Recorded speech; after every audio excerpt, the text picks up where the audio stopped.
What's going on, guys? Today I have a pretty big announcement. I've been working on this for a while and I've pretty much have it to a point where everything is as stable as I could make it, and feel pretty comfortable with putting it out there for you guys. So finally, I have a bunch of OEM original controllers configured, so they're pretty much plug and play, or as plug and play as possible.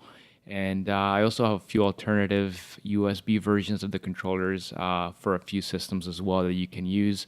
Again, all plug and play. So first off in this video, I want to show you guys which adapters you have to buy if you want to use these adapters, or which controllers you have to buy, because you can't just go and buy any controller. You have to have specific ones if you want them to be plug and play. So let's go ahead and start off with the Dreamcast. And for that one, you're going to need the rafnet-tech.com adapter, and that is this one here. Now this one is a bit pricey. There's a Mayflash one that is a lot cheaper, but I found that it does not work as well as this one at all. Especially the joystick is way too sensitive, and I've played with it and I haven't been able to get it to be to have the sensitivity to a point where it's actually usable and enjoyable. But this one works great, so I would definitely suggest you guys pick this one up. And of course, you're going to be plugging in original Dreamcast controllers right up to this one here. Okay, so moving on, for Nintendo 64, you're going to want to use the Mayflash N64 adapter. The only note to keep on this one is that for some reason the ports are reversed, so the right port is actually player 1 and the left port is player 2, so just keep that in mind. Okay, so next up we have the iBuffalo USB controller. Now this is a really nice quality controller that for me feels just as good as an original Super Nintendo controller. So I could definitely recommend this one. You can pick it up and just go right to USB. However, if you want to use an original Super Nintendo controller, you can pick up the Tommy SNES to USB controller adapter and plug your original Super Nintendo controllers right up to this one and then plug it in right to USB. Okay, so next up we have the Mayflash GameCube controller adapter. This one is also very nice. I have a specific video for setting this one up that I will link in the description. Of course, I will also link all of these other ones in the description, so take a look there for all the links. And for this one, there's a specific video, so look at that. And but just to recap, I'm going to point out a few things here. You want to have, there's no picture of the switch, but in the back there's a switch. Well, to the left it says PC, to the right it says Wii U. You want to have it on Wii U, not PC. So that's one thing to keep in mind with this one. Okay, so moving on, we've got the GameCube. Oh, actually, this is GameCube controllers that you can use if you don't want to purchase original ones because they're pretty expensive. I tried these out and they feel pretty good. 2-pack for 17 bucks, so it's pretty cheap. So I could definitely recommend these. They felt pretty good to me. I didn't, there was nothing about them that I didn't like so far. I haven't tested them too much, but they feel pretty great so far. So those would be to use with this adapter. And speaking of this one having a dedicated video, the Dreamcast and the N64 also have dedicated videos, so take a look in the description for those. Everything else, you don't need to really do anything special with them. So moving on here, this is going to be for your PlayStation 2 controller.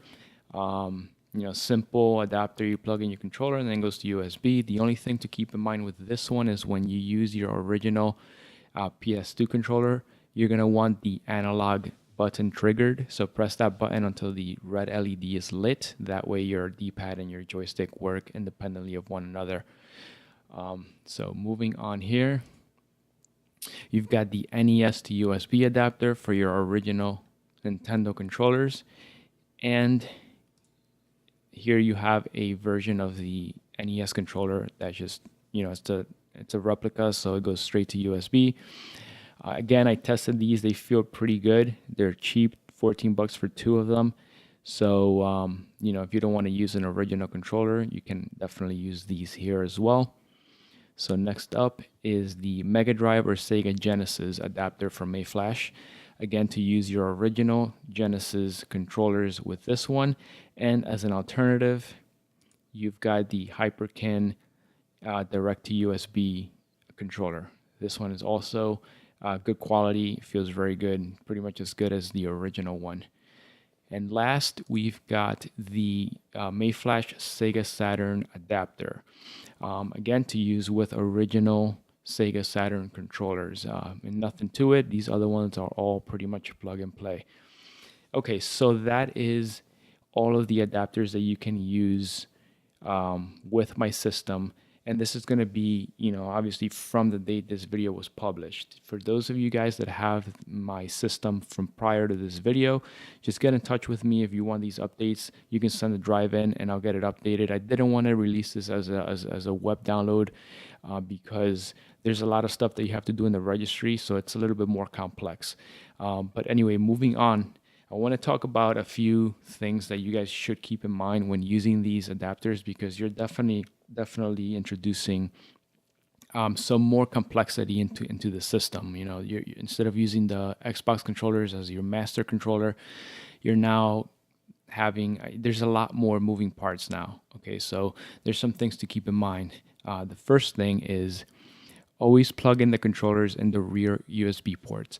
That's especially true for this kind like this, where it's kind of like a hub for two controllers. For the ones that are single adapters like this one here, they work okay in the front ports, but for those that are like this, like a hub style, you're going to want to plug those in the back of the PC or they won't work correctly. Next thing is some of these you have to calibrate in Windows. If you take a look at my Nintendo 64 controller video, I show you how to do that in that video. So definitely take a look at that. And if, for example, you feel like the Dreamcast controller isn't performing as well as you want it to, like the joystick, you can do the same thing with this one and calibrate it in Windows. That's true for any controller pretty much.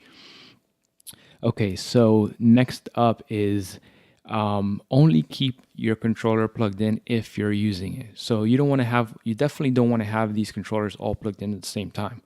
And try to only plug in whatever you're using. So if you're using, if you're gonna go play some Nintendo games, just plug in the Nintendo controller. If you're gonna go play some Super Nintendo games, just plug in that Super Nintendo controller. That's just gonna simplify things for you and make things a lot smoother. And also, kind of related to that, keep in mind that your controllers are not going to work to control hyperspin right away. You have to start a game, and once you quit a game, it's going to load the correct profile for that controller, and then it would work. So, if you plug in, let's say you have your Xbox controller plugged in, you've been playing some MAME or some other system. Now you want to play Nintendo, you go ahead and you plug in your Nintendo controller, and you try to control hyperspin. It's going to control it, but the buttons are going to be very random, okay? But once you start a game, you can start it with the Xbox controller, with your keyboard extension or XRK joysticks.